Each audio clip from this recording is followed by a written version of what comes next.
2 a.m. The house was dead quiet. Like a grave. The only sound came from the soft hum of a laptop, coming from my stepson's room. I was barefoot, walking on cold wooden floors, just going to get a glass of water. But that faint blue light slipping out from under the door stopped me. Marcus, my husband, was still sound asleep at the end of the hallway. I should have walked away, but I didn't. I walked toward it. I'm Alina, 39 years old. Been married 8 years. Marcus is kind, steady, the kind of man who makes you feel safe. His son, Ryan, was 20 when I first met him. Cold, quiet, headphones on, always gaming. I was never Mom to him. Just Alina, and I was okay with that. He moved out after college, and I thought whatever story existed between us was over. But 6 months ago, he came back, 26 now, out of a job. His startup in Seattle had crashed. He stayed in the guest room. Just for a while, I told myself. Marcus was thrilled, so proud of his brilliant boy. But Ryan wasn't that awkward kid anymore. He was taller, broader. He had this calm confidence, like the air shifted when he walked in. His eyes stayed on me too long. His smile held something heavy. I ignored it. Thought, he's cocky. That's all. Harmless. But that night, I stood in front of his half-closed door. That soft blue light flickering like it was calling me. Ryan was sitting on the bed, eyes locked to the screen.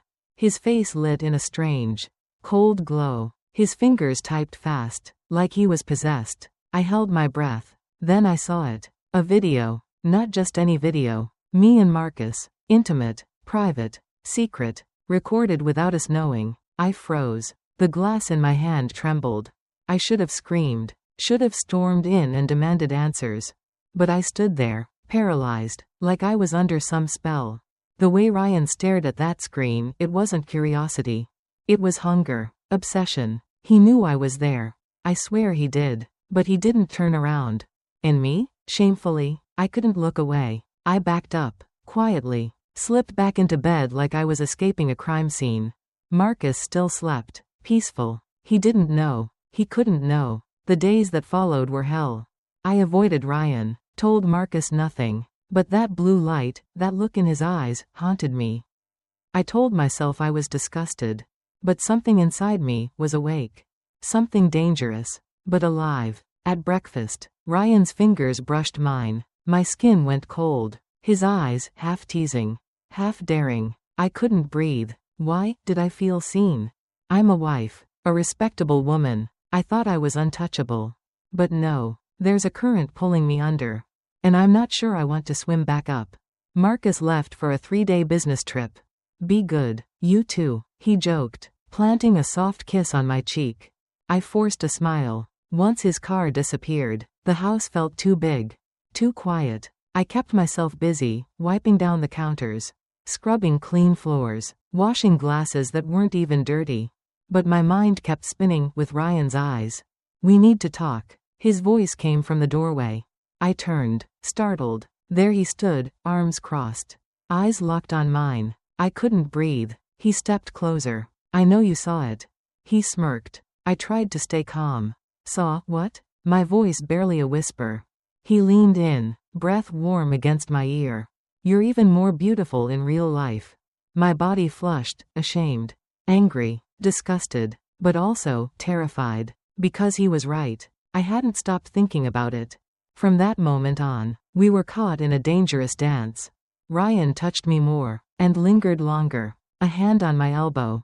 A casual brush when we passed. And I stopped pulling away. Worse, I started playing along, wearing softer pajamas, letting my robe hang open just enough.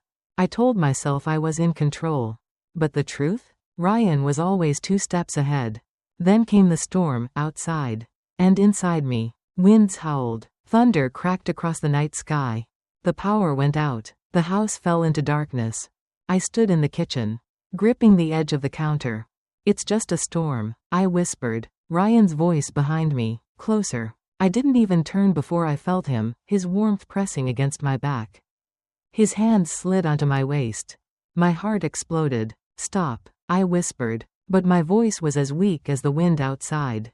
He leaned in, lips brushing my ear. Then stopped me. Lightning flashed, his face lit up. Dark and hungry. I knew I could push him away. I'd taught others, consent must be clear. No means no. I knew that, but I didn't say no. I let him pull me into him. His hands burned down my back. Our lips met, hot, frantic, reckless. For the first time in years, I felt alive. I felt real. But I also knew it was wrong. So wrong. When the lights flickered back, truth hit me like a slap. Ryan left without a word. I stood there, clothes a mess, hands trembling, heart in chaos. What have I done? The next morning, Marcus kissed my cheek. Sleep well, babe? I nodded, pretending everything was normal. But inside me, a silent earthquake. Ryan played it cool, chatted with his dad, handed me a cup of coffee. Like last night never happened. I tried to believe it was a one-time mistake, a moment of weakness. But 3 nights later, I woke to a soft knock. Firm, intentional. I knew it was Ryan. And I still opened the door. There he was, shirtless, sweat clinging to his waistband. We need to talk, he whispered. I glanced at Marcus, still sleeping. Then stepped out, followed Ryan to the basement. My heart pounding. This has to stop, I said, gripping my robe. Ryan leaned against the washer. Calm, cold. What's stopping us? I swallowed. I'm your father's wife. He moved closer, finger tracing my arm. My body betrayed me, trembling. Drawn in. I knew the lessons, boundaries, self-respect, fidelity. But I let him touch me again. A month later, my period was late. 2 weeks. I counted every day, trying to convince myself it was stress. But fear grew like a weed in my chest. In the bathroom, test in hand, Marcus knocked. You okay, Al? I hid the test in my pocket. Lied. Probably just an upset stomach. When he left for work, I locked the door. 3 minutes felt like a lifetime. 2 pink lines. Clear, undeniable. I collapsed. The world spun. The baby might be Marcus's. Or Ryan's. I found Ryan, handed him the test, shaking. He looked, smiled. Perfect. Now we don't have to hide. I recoiled like he'd burned me. You think I'd leave Marcus for you? His face darkened. You already did. Every time I touched you, you were mine. He gave me 3 days. Either I tell Marcus, or he would. No way out. Tell the truth, and Marcus would leave. Stay silent, and Ryan would blow it all up. That night, I chose. I packed a bag, took off my wedding ring, left a note, and drove into the night. I drove for hours, tears blurring my vision. My phone lit up, calls from Marcus. From Ryan. I didn't answer. Just before dawn, I pulled into a rundown roadside motel. Collapsed on the bed, holding my belly. I was pregnant. Maybe with Marcus's child. Maybe Ryan's. A child born from betrayal. I fell asleep, until the door pounded. Alina, open up. Ryan's voice. My heart stopped. How did he find me? I cracked the door. There he was, disheveled. And behind him, Marcus. He stared at me like I was a stranger. His eyes shattered. You just left? Marcus asked, voice shaking. Ryan turned to him, cold. She's pregnant. It's mine. Marcus staggered, collapsed onto the bed. How long? He whispered. Ryan smirked. Long enough. Marcus let out a cry, not anger. Agony. Then stormed out. The door slammed like a final sentence. I turned to Ryan, and finally saw clearly. This wasn't love. It was a game. I whispered. You planned this, everything. The video, the seduction. He shrugged. I wanted you. Everything else is just consequence. I grabbed my bag. He grabbed my arm. Where are you going? I looked him dead in the eye.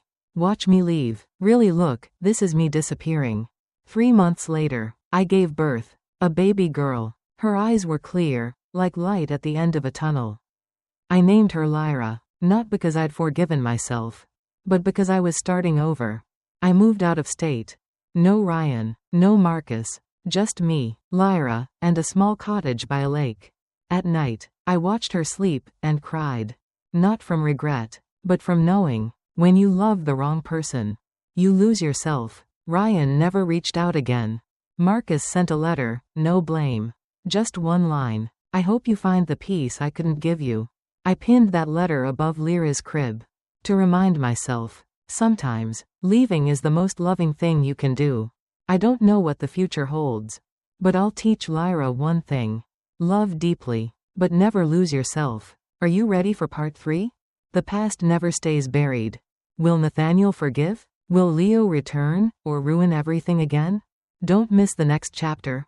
When all three face each other in the same room. Will the truth save them, or destroy them forever? Hit follow to stay updated.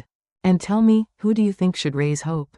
Drop a comment. I read every single one.